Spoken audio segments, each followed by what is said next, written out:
the latest situation as it relates to the decision of the Israeli government to unleash a massive military campaign against our people in the Gaza Strip. And we decided to have this press conference. The Arab group had also an emergency meeting on Friday last week, and the Committee on the Exercise of the Inalienable Rights of the Palestinian People had also a meeting of its bureau. The Security Council had its meeting. A group of countries, the Europeans in the Security Council, met before you here, before the session of the Security Council. So many groups met, made declarations and statements, and we also, the Arab Islamic Ministerial Committee issued a declaration. We have copies of it. If you need, we can make it available to you. And we decided in the OIC meeting yesterday to read a summary statement to you stemming from the the Arab OIC Ministerial Committee on the plan of the Israeli government to escalate the military situation and to bring more condemnation against our people in the Gaza Strip. We condemn that, as the committee does, and we demand, all of us, an immediate ceasefire and humanitarian assistance to our people. But I let my sister, the Chargé of Turkey, to read the statement, which is the summary of the Ministerial Committee declaration, because Turkey is presiding over the Ministerial Council of the OIC. Thank you, Minister Mansour.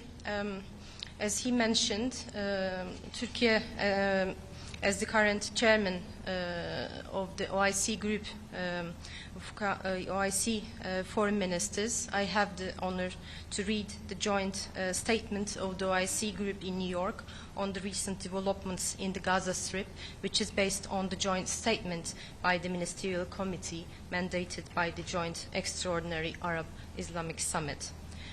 The OIC group expresses its strong condemnation and categorical rejection of Israel's announcement of its intention to impose full military control over the Gaza Strip.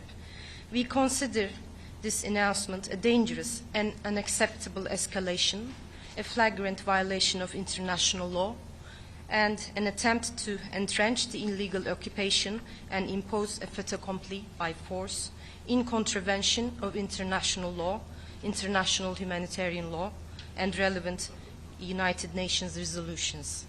The group reaffirms that this declared course of action by Israel constitutes a continuation of its grave violations, including killing and starvation, attempts at forced displacement and annexation of Palestinian land, the settler terrorism, which are crimes that may amount to crimes against humanity.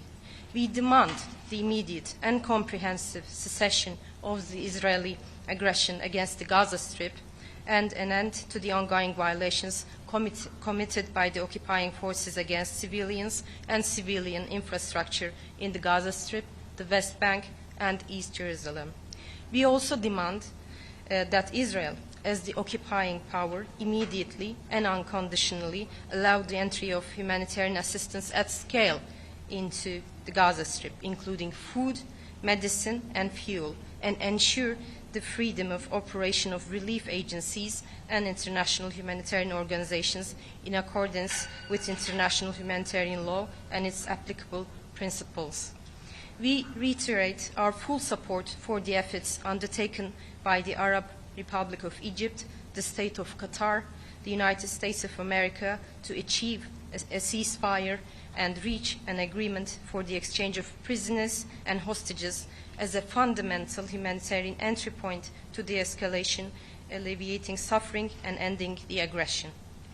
We call for the immediate commencement of implementation of the Arab Islamic Reconstruction Plan of the Gaza Strip and for active participation in the upcoming Reconstruction Conference to be held in Cairo. we reiterate our rejection and condemnation of all attempts to displace the Palestinian people from their land in Gaza and the West Bank, including East Jerusalem, and the affirmation of the need to preserve the legal and historical status quo of the Islamic and Christian holy sites in Jerusalem, while recognizing the key role of the Hashemite custodianship in this regard. We are firm that a just and lasting peace can only be achieved through the implementation of the two-state solution, ensuring the realization of an independent Palestinian state on the 1967 lines with East Jerusalem as its capital, in accordance with the principles of international law and relevant UN resolutions. To this end, we hold the Israeli occupation fully responsible for the ongoing genocide and the unprecedented humanitarian catastrophe taking place in the Gaza Strip, and calls upon the international community, particularly the permanent members of the Security Council, to assume their legal and humanitarian responsibilities and to take urgent action to stop Israel's illegal, aggressive policies aimed at undermining prospects for a just and lasting peace, and eliminating any horizon for the implementation of the two-state solution, and ensuring immediate accountability for all violations committed by Israel against international law and international humanitarian law, including those amounting to genocide. Finally, we also underscore the need to implement the outcomes of the high-level international conference on the peaceful settlement of the question of Palestine and the implementation of the two-state solution held in New York, co-chaired by the Kingdom of Saudi Arabia and the French Republic, including the urgent operational time-bound measures contained in this final outcome document to end the war in Gaza, and the implementation of a political path to achieve the comprehensive peaceful settlement of the Palestinian question and the implementation of the two-state solution. I thank you. Okay. Yes, Talal. Thank you. Talal Arabi, beside the condemnation and the statements and the Security Council's sessions, Israel seems, and I'm sure you have noticed, does not pay any attention to the world, international law or humanitarian law, or the Security Council resolutions. Beyond that, what can the Muslim and Arab countries do to force the Israeli government to implement the minimum of human rights? We also yesterday, the extrajudicial killing of journalists like ourselves, just to silence the voices in Gaza before they invaded. What can we do besides reading statements and communications? Please, anyone? Thank you. We fully concur with your views expressed particularly for the killing of the journalists. This is a deliberate policy to silence the journalists, but we were all aware that the truth cannot be silenced. As a matter of fact, I have the honor also to announce that my minister called on the OIC delegation in New York to commence an extraordinary OIC group meeting to discuss a possible course forward to take actions in this regard. In the meantime, we are delighted to observe last Sunday that majority of the Security Council members concur with putting an end to the Israeli policies. If I may add also, the conference that took place the end of last month in New York was predicated in its concept paper that this is an action-oriented conference, which means that in addition to reiterating, as you have indicated, the principled position which we appreciate in terms of a just solution to the conflict, which requires the end of this illegal occupation and allowing the Palestinian people, among other things, to exercise self-determination, it requires practical steps by the institutions of the UN, including the Security Council, and it has to shoulder its responsibility. And we appreciate the relatively cohesion and unity by almost everyone in the Security Council demanding Israel to stop this, crime against the Palestinian people in the Gaza Strip. But that is also in itself is not enough. Therefore, we are asking these institutions to take further steps to force Israel to comply with its obligation, and the Security Council has tools available to it if they wish to act accordingly. But states in their national capacity can take also steps. I will give a few examples of steps that have been taking place, not only from Europe, although Europe is important because it has an extensive relationship with Israel, such as the European Union is seriously considering maybe suspending, if not the agreement on trade with Israel, but certain parts of it, and it has other tools available to it, so they are seriously considering that. A number of countries, including Spain and others, decided, to suspend military, export, import with Israel. That is also very important. Germany took a step, maybe it's a modest, but it's a very important, step by indicating that they will not send weapons to Israel to be used to kill the Palestinian children. Now, on the countries of the south, my sister from Turkey forgot to say that early in this aggression, they took measures to suspend many of their trade relationship, with Israel and arms sales. Colombia, for example, severed the diplomatic relationship with Israel and decided not to send any of its coal to Israel because they export coal and they have other relationship about sending CO2 to Israel. They suspended all these things. These are examples in which a growing number of countries are considering taking measures in their national capacity, and I think the momentum is getting bigger and bigger, and we need to succeed collectively from all these parts, including the different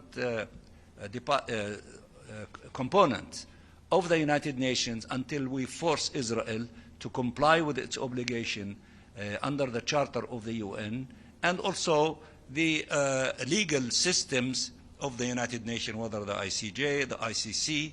Although these institutions, they move slowly, but nevertheless they are also acting. But I think what is really significant that Europe is now acting in a practical way and thinking in a practical way, in a fast way that should be complemented by all other countries in order to bring Israel into compliance. So we are now in the midst of this stage. We hope that we can succeed in not allowing them to execute the plan that they declared, but this requires more efforts, more pressure, more mobilization, and this is a step, maybe a modest step in this direction. We have to stay the course, and it is your duty, because you referred to Palestinian journalists that were assassinated by Israel in Gaza yesterday, which we condemn that in the strongest terms, and we hope that the international legal system would go after those who have committed these crimes so that they face the punishment that they deserve. But we need to intensify all of our efforts. We urge you to keep pressuring everyone. You need to send large delegations of journalists to go to the Gaza Strip to see with your own eyes the reality of our people and the crimes committed by Israel and to report back on it. We asked the Security Council to go and visit and to see with their own eyes the reality there. They are the independent parties. We do not trust the reporting of the Israeli occupying authorities about the reality in the Gaza Strip and the lie that there is no starvation. Everyone saying is starvation. We lost more than 200 people.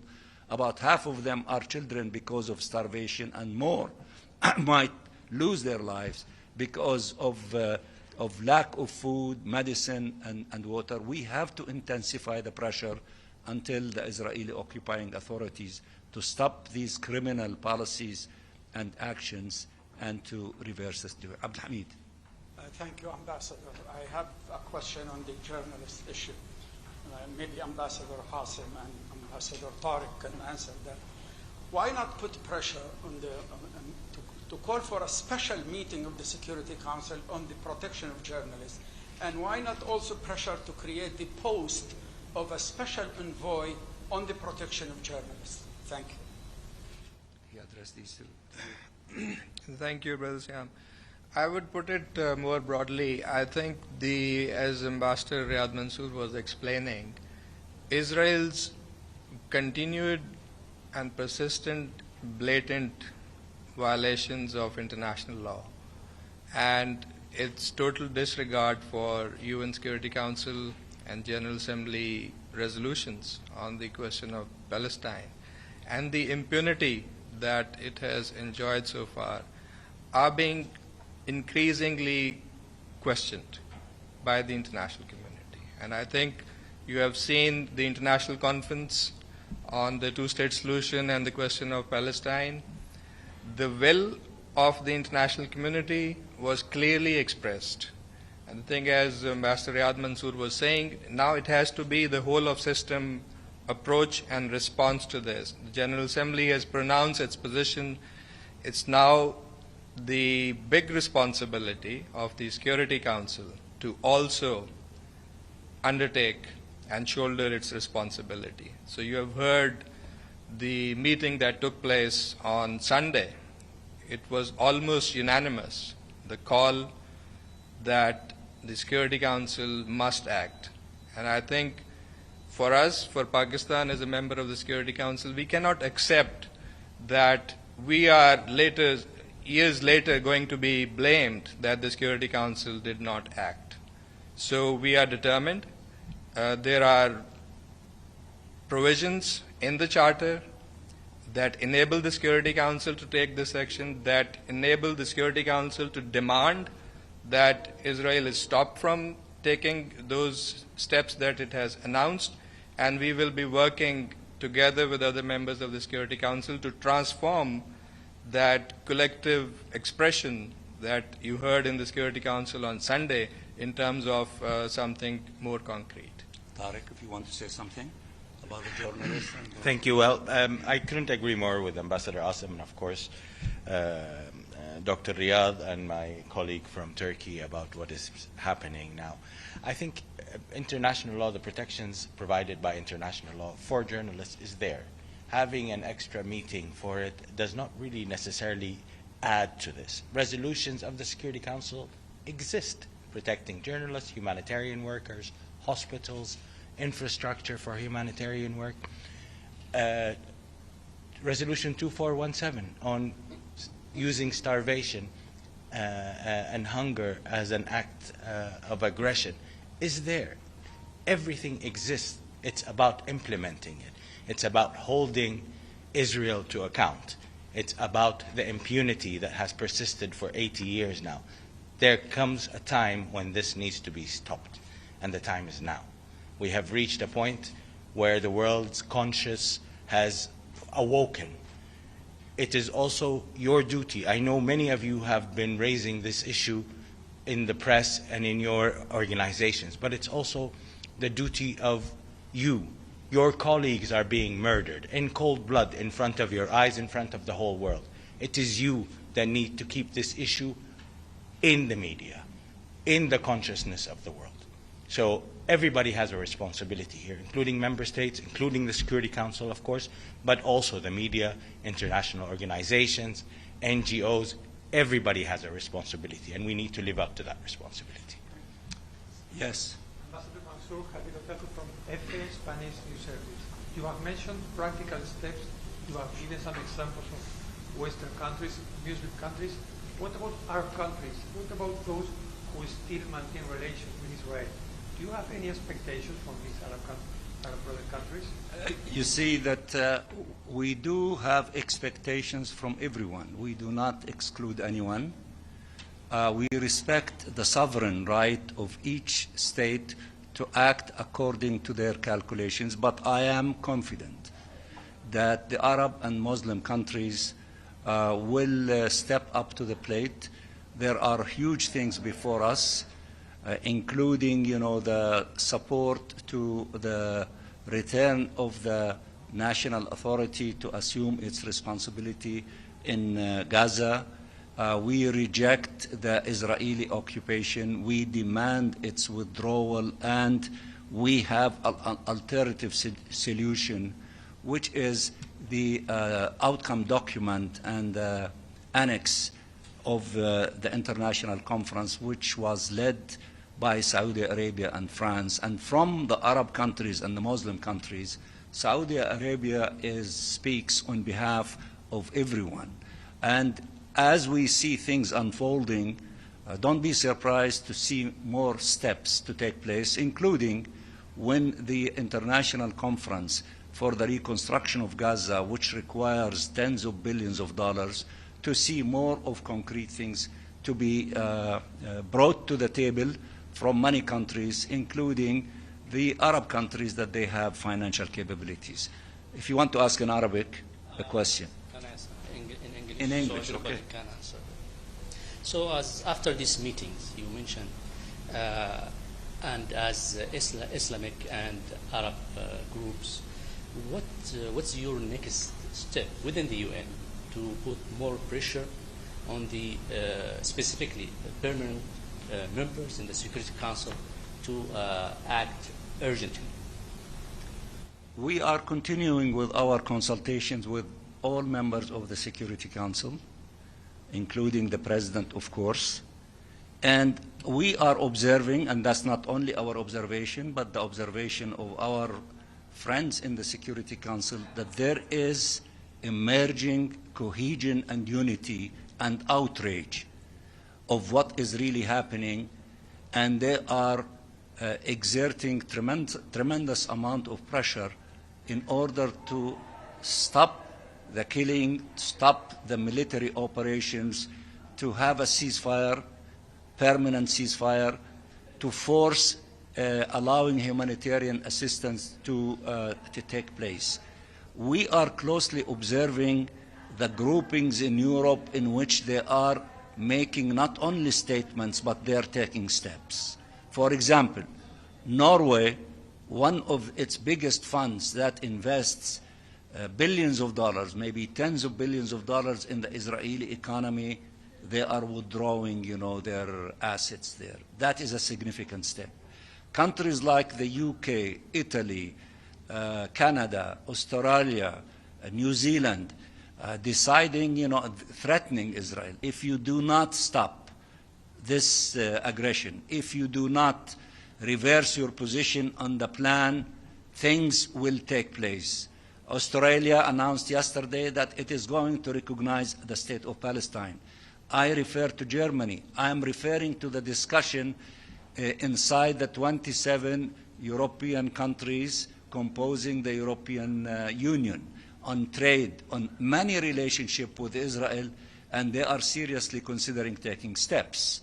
Of course, I know that the Arab countries and the OIC, in the declaration that they issued, they made a lot of statements, and they can take additional steps. I am sure that they are considering these steps, but everybody is calculating very cautiously because they do not want to strengthen the relationship between one country that is so powerful that is really giving the protection to Israel. I guess everyone is trying to sort of find ways to separate the relationship between these two parties, because that one big country is capable to exert pressure on them. That is the experience of Qatar and Egypt as mediators with this other country in order to find ways to have ceasefire. So everybody is, we are not interested, as I think my colleague said, to have more resolutions in which we have many, including Resolution 2735. We want its implementation.